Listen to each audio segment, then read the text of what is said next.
Friends, मी नवीन video घेऊन आलेली आहे। जर तुम्हाला घरच्या घरी शॅम्पू बनवायचा असेल तर ही व्हिडिओ नक्की बघा। सर्वात प्रथम रिटा उन्हामध्ये वाळून घ्यावे, त्यानंतर ते दगडाच्या सहाय्याने फोडून घ्यावे, त्यातले बिया काढून घ्यावे।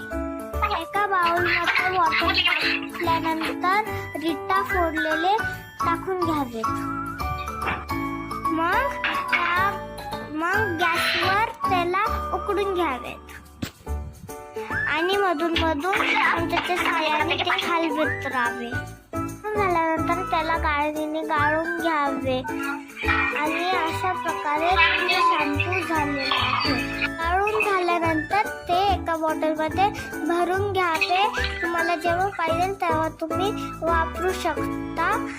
व्हिडिओ आवडला असेल तर लाईक सबस्क्राईब करा। बेर सारखे केस झाले।